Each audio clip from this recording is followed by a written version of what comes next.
Hello my squidlings, and welcome back to another video. It has been a super long time since I've uploaded anything, so I'm just really excited to get into this. So today, as you can tell from the title, today I'm going to be taking a little bit more time to actually sit down and learn my gouache paints. I don't have super many. This is pretty much all I've got outside of acrylic gouache, but that'll be another video.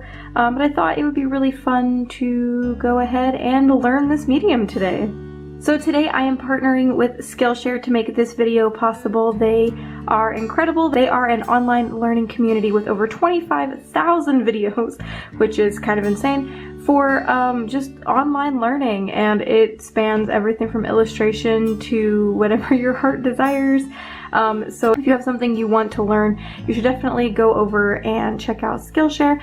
Speaking of, if you want to check it out for 2 months for free, you can head on down to the link below and get 2 months for free using my link, which is pretty cool. The video I'm going to be learning from today is by Dylan, I hope I get their last name correct, Mierzwinski? I'm not really sure, but the video title is Getting to Know Your Paints, Watercolor, Gouache, and Acrylic Gouache. And I'm not even gonna lie, it's been really helpful. I have not seen the watercolor part, and I'm only really taking from the gouache portion of it, but I do anticipate using the rest of this video for the acrylic gouache because I do also have a hard time with that. I am going to go over a materials list really quick. So first off, I'm going to be using gouache. Today I'm going to be using my Turner Design gouache in a really limited palette.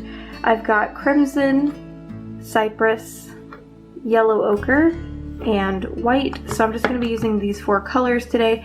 I do have some Holbein gouache, but they're pretty much used up, and these are pretty much full tubes, so I don't really want to waste my Holbeins because they're very expensive.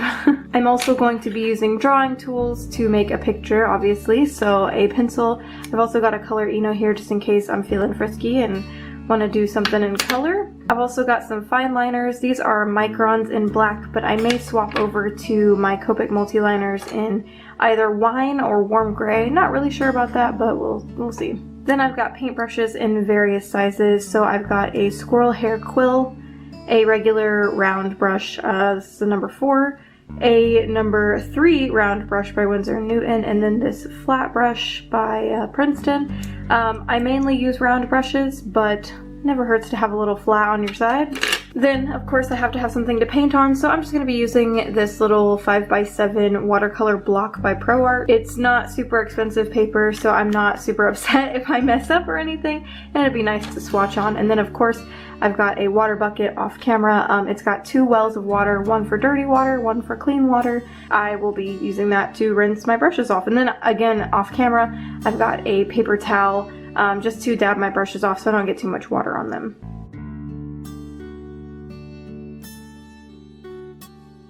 So one of the first things that she talked about was making a chart, like a swatch chart, so you could kind of see how many different colors you could get by mixing your own colors.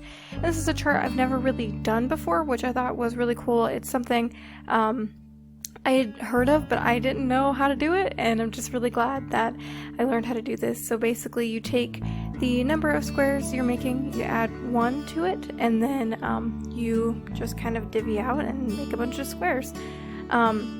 After that, you put the pure pigment of whatever paints you are wanting to mix together on the sides and top, and then you kind of gradually mix them together, as you can see I'm doing in the video. Again, I'm only using those 4 colors, and I actually got some really cool mixes from them, so it's really nice to look back and see all the different mixes, so I can just be like, hey, I can mix yellow ochre and cypress to get this really nice green color, or something of that nature. Another thing that she talked about was doing more in-depth color studies to go from one color to another, so that's what I decided to do here. So in the first few swatches, I'm starting out with a yellow ochre, and I'm gradually building up to cypress or to the crimson color. And all you do there is you literally just add a little bit until you see a little bit of a color change, and then you just put it down. And these look really pretty on the paper, and they're actually really handy because, again, it's another chart that you can look at to be like, okay, if I add this much white, I can get this color, or if I add, you know, like a medium amount of crimson to yellow ochre, I can get this nice burnt orange color. So it was really nice and handy and something I had never done or tried to do before, but I think it is something that I plan on doing going forward.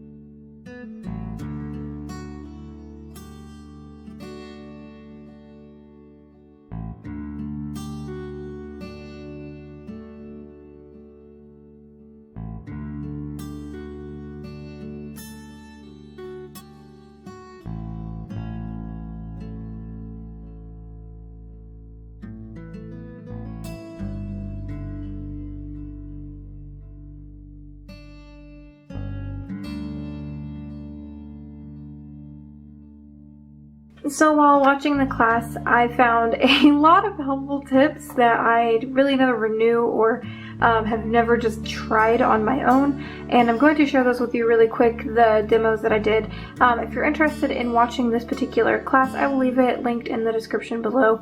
It's really helpful. I didn't go over every single tip, and I'm not going to, because you should watch her video and support her, but there were a bunch of just really cool things, like testing out multiple papers to find out which one you like, you know, testing out how thick or thin you like to paint, layering, of course, which is a really good one, wet on wet and wet on dry and how they're different, and then of course using your brush as just a brush to get the strokes in one go, or using it as a drawing tool, get a little bit of a messier look, but it still looks pretty cool.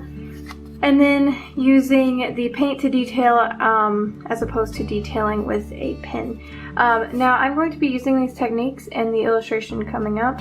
I don't plan on doing something super elaborate, but I do want to do something fun, just kind of relax and doodle, and I actually painted a lot of stuff I'm not used to, so I definitely went out of my comfort zone, and I'm just really impressed that I was able to get all of these mixes with 4 things to paint. But anyway, let's head over into an illustration and apply the things that I've learned from this Skillshare class. And again, if you're interested in 2 free months of Skillshare, there will be a link in the description below. I think one thing that this class has really taught me the most is that it's okay to be loose with gouache. It's okay to just kind of paint outside the lines a little bit and just get that paint on there and have fun. Every time I use gouache, or used it before, I would get really frustrated, and it was like I couldn't. Like with watercolor, you know, for me, it was easier to, you know, fix mistakes. And for some reason, I don't know why, but gouache never clicked with me. And I love the medium. I genuinely do, but I was just having such a hard time with it. And I'm not even lying. After watching this video, it was like a breath of fresh air. Like, she did totally different art than I do. Like, she does like mostly florals and stuff. But I found her tips and tricks were super beneficial for me, and it was just really nice to learn from somebody who knew what they were doing, and I'm just really happy because all in all I came out with something A, that I wouldn't normally paint, and B, that I really, really like, and I wasn't frustrated at all. Like, I had fun with this, no frustration involved, and I'm just really happy about that. So I use most of the techniques that I was taught, both with layering, blending wet into wet, blending wet on dry, detailing afterwards and stuff. I did not use any kind of fine liners. I just wanted to let the paint shine, and I think I did that. I love this piece so much, and if you are a patron this month, you will be getting this as a print, among other things, as a mini print anyway. My rewards have recently changed. If you are interested in becoming a patron, there will be a link on the screen pop up. But honestly, like, I've seen a ton of Skillshare videos in the past, and I've always kind of wanted to try Skillshare, but I've just never been able to for one reason or another, and I'm really glad that I did. I'm really glad that they reached out to me for this, and I definitely plan on keeping up my Skillshare. subscription just because it's great. It's such an amazing learning community, and you don't really understand how amazing it is until you've really used it. It's just really beneficial, especially if you need to learn something, especially if you want to learn it in a judgment-free environment, because not only do they just teach you and you can sit at your computer or on your phone or whatever you want to do, but you can also share what you've been creating with the creators and stuff, which I think is really cool. And it's a nice way to interact with just the community, like the art community or whatever community you're in. And I don't know, I just think it's really great, and you get to learn things. I don't know, I really like Skillshare. I'm a believer. And I'm just really happy with this painting too. I don't think that I would have had such an easy time had I not watched that video and gotten a lot of tips and tricks and just sat down and kind of practiced along with her. I think that helped a lot, and it helped me loosen up, and I think that's what I needed to do. That's what I needed, and it's been such a long time since I've had fun doing art, and it is just so nice to sit down and have fun, and I don't know, and I really like this, and it's a cat in a hat, and who doesn't like a cat in a hat? Definitely not a Dr. Seuss book, but I don't know. I really had fun with this painting, as I've said a million times over. But anyway, I'm just thankful that I learned something, and I really like these gouaches. I need to get more now. I've got like no gouache, and so I need to get more and play with them more, and maybe you'll see more gouache videos from me in the future, because heck, this was fun. But I need to study still. I can't just not. But anyway, I just want to thank you all so much for watching the video.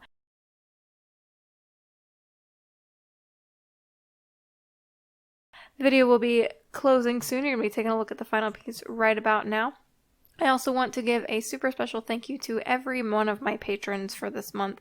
You guys are incredible. If you're wanting to be a patron, like I mentioned earlier, there'll be a link on the screen. And yeah, if you're not already a part of our cute squid pod, there is a subscribe button down below. Also, don't forget, I have social media links in the description as well. And until next time, my adorable squidlings, toodaloo!